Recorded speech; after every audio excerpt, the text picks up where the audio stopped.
Jai Gurudev students.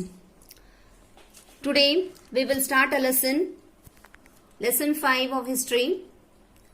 Name of the lesson is Crafts and Industries of class 8th.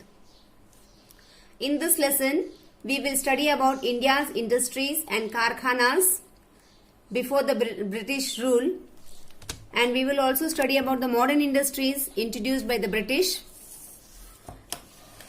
and the decline of the textile industries in India.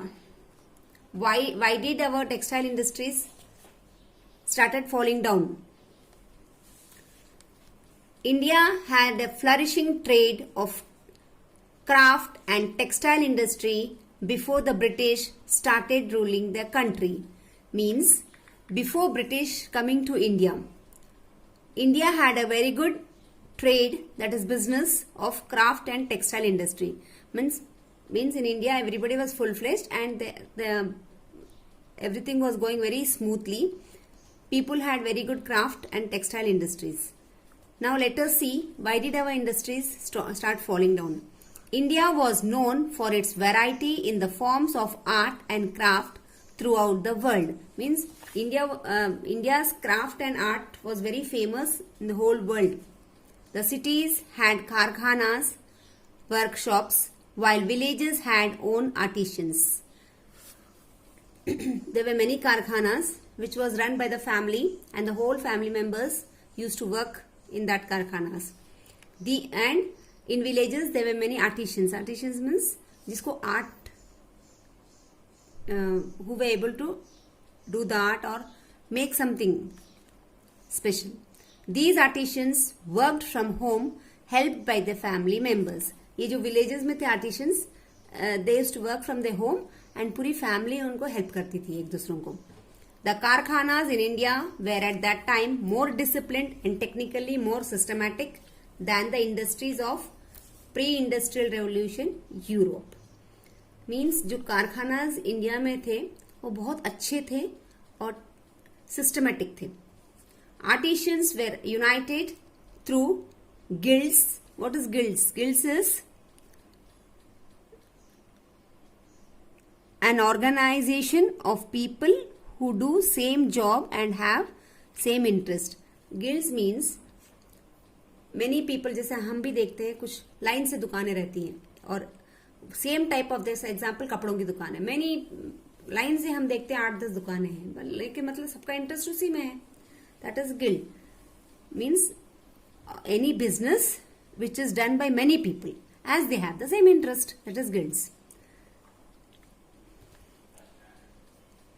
which looked after their interest.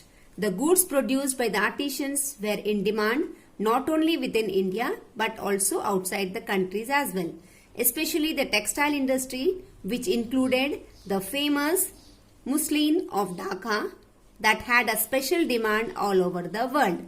What is this muslin of Dhaka? Muslin of Dhaka था एक cotton का fabric था. Fabric में से कपड़ा जो कहाँ मिलता था ज्यादा, इराक में मिलता था.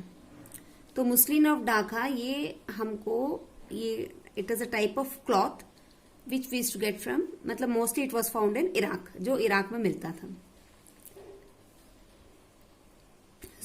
जो इंडिया में आर्ट एंड क्राफ्ट बनाते थे, जो आर्टिस्टिक वे से कपड़े तैयार करते थे, दे वर डिमांड इंडिया में, तो उनका डिमांड था ही.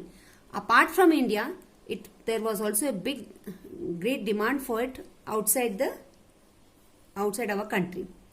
Dhaka, Mushirabad and Banaras, etc. were the important centers of textile industries. ये textile industries कहाँ पर थी? ये थी ढाका में, Dhaka that is Iraq, मुरीशाबाद and Banaras. ये textile industries के centers हैं. Besides the textile, India also exported jewelry, leather, spices and calico across the world. What is calico? It is cloth. It is a type of cloth. Like जैसे कि canvas का cloth होता है ना, मतलब थोड़ा मोटा कपड़ा. So India, it was good in textile industry plus. और वो क्या क्या एक्सपोर्ट करती थी इंडिया? ज्वेलरी एक्सपोर्ट करती थी, लेदर थिंग्स और स्पाइसेस सब मसाले, and calico.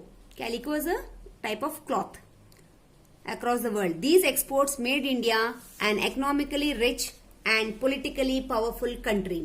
क्योंकि ये सब एक्सपोर्ट होता था, इसीलिए इसके कारण इंडिया को अच्छा वो इकोनॉमिकली रिच होते गया और पॉलिटिकल भी स्ट्रांग हुआ था.